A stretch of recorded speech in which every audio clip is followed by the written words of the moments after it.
Welcome to Downtown Sports. My name is Downtown Stephen Brown, and in today's video, guys, I want to take a look back at the last couple of Leaf games and go over some trends that we've been seeing with them, but also take a step back and look at the bigger picture with this team so far.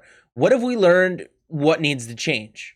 Because ever since the Maple Leafs got thumped by the Pittsburgh Penguins 7-1 and then handled by the Carolina Hurricanes towards the end of October, they've gone on a stretch where they are 17-4-1 in their last 22 games, and basically the hottest team in the NHL since then. But I'm also not going to pretend like everything is just fine and dandy with this team right now. Obviously, they do have some injuries, but I don't think that they can say that they've turned in a full 60-minute effort, both defensively, definitely not, and offensively, since maybe that Colorado game, or even going back to the California road trip at the end of November. And tonight against the Blackhawks was just another example of that, where they go up 4-1 really early on in the second period, and then they just stop generating any sort of meaningful offense unless it was Bunting, Matthews, and Kasha on the ice. And because they haven't been very great defensively over the last little while, the Blackhawks were able to score 3 unanswered goals in this game and tie it at 4. And maybe you would have liked to have seen Peter Mrazek stop 1 or 2 of those, but I think I would have liked to have seen the team in front of him play a little bit better for the guy coming back from injury. Because aside from the first shot of the game that went in, I thought that he played well in the first, and especially I thought he was tremendous in that second period for them. And that happened in the game against the Lightning, where it was tied 2-2, and they just let the game get away from them. And it happened against the Blue Jackets as well, where they were up 5-1, and if they would have played another 5 minutes or so, Columbus would have probably tied it. Through 3 games so far, I've really liked Christian Rubens. In his first 2 games, he had 11 hits and added another one tonight, so he's shown a willingness to throw around that 6'5", 227-pound frame of his. And there was even a play against Tampa Bay where he used his size to gain body positioning, prevent them from breaking out of their own zone, and then even jumped into the play offensively. He's not the slowest guy, or how big he is either. I can't roll the clip, but I can show the screenshot here. Number 23 for Chicago. Don't know his name. This is Christian Rubens right here, and he was skating with him all the way up the ice here. 23 has no angle towards the net, and he's got no shot coming in on his backhand either. For whatever reason, Justin Holl, who was paired with Rubens in this game, decides to rush over and be the second man covering a guy with no angle and no shot. And 23 is able to kind of swipe at the puck and get it over to Dominik Kubalik. And Kubalik scores on Peter Mrazek. Maybe you would have liked Mrazek to have had that one. But after this play, Rubens was benched. And Justin Holl went on to play over 20 minutes in this game.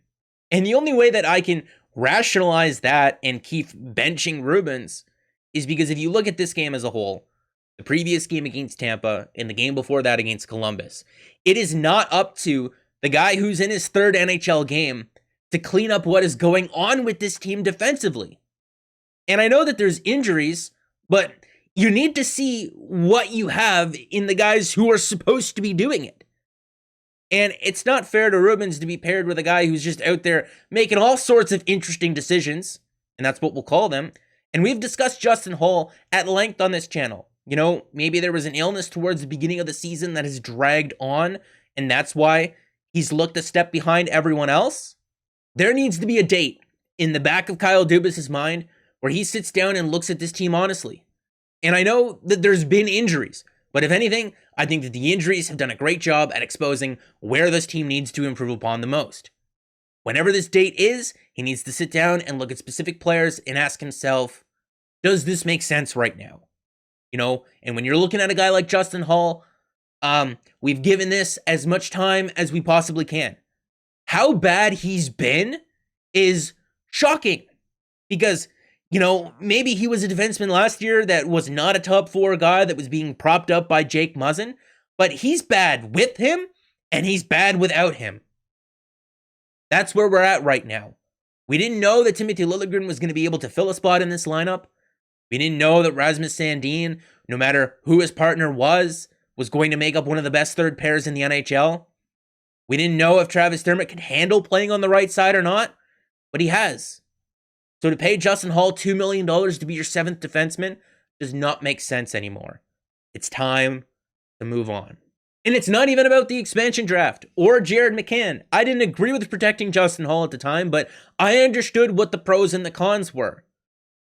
Just do what is right for the team right now, because their decor, even if Justin Hall was playing to the level that he was last season, is not good enough.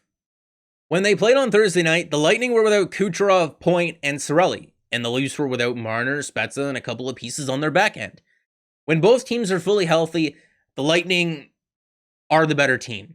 But I don't think that the gap is as big as some people want to make it out to be. While the better team did win on Thursday night, if you watch that game, or if you look over the advanced stats, that was a game of bounces.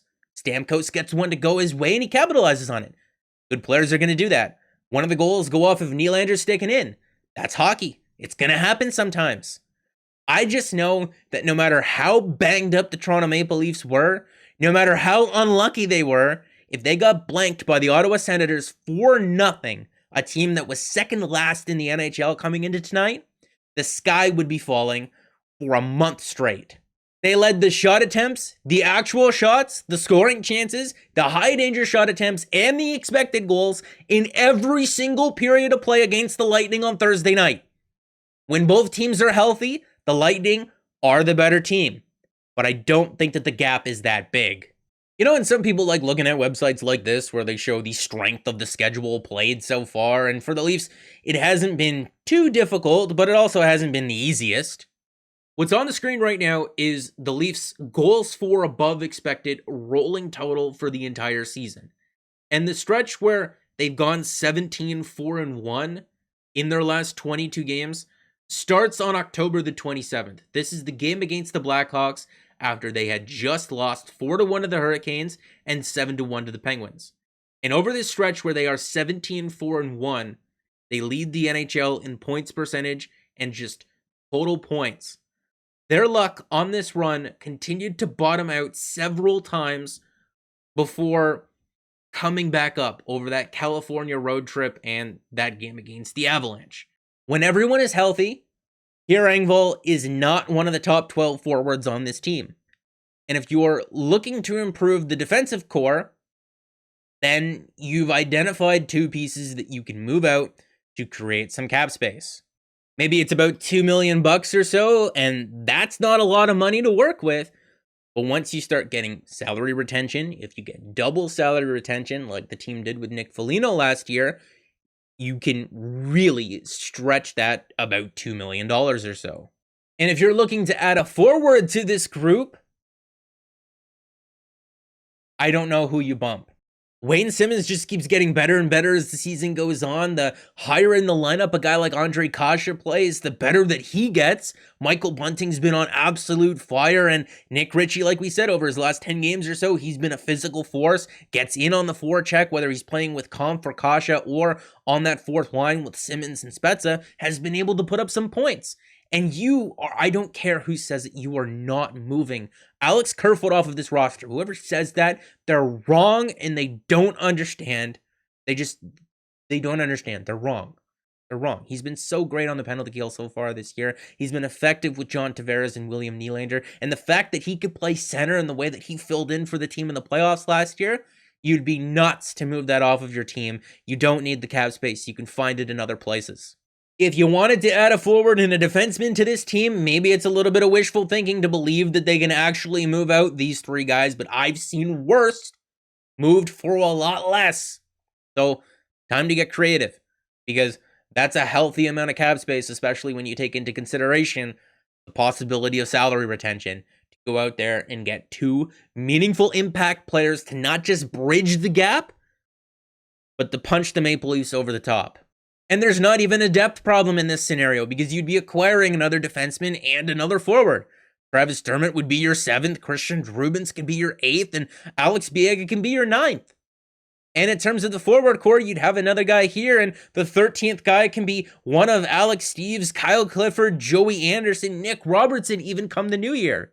There's absolutely no reason to cry over a spilt Pierre Engvall or even an Ilya Mikheyev, who I wouldn't want to move out. It's just the money, right? You could get somebody better. Whatever it takes, man. Whatever it takes. Just do it. Just do it. That's going to be it for the video, guys. Make sure to like the video if you did like, and subscribe for more, because more is always on the way. And let me know what you think about Christmas tree in the background. I don't have it on for the entirety of the video because you can kind of see when I do have it on. There's like little glares on the screen, like up there and or on my face over here. I don't know. I figured I'd dress it up a little bit. It's like 2 weeks before Christmas.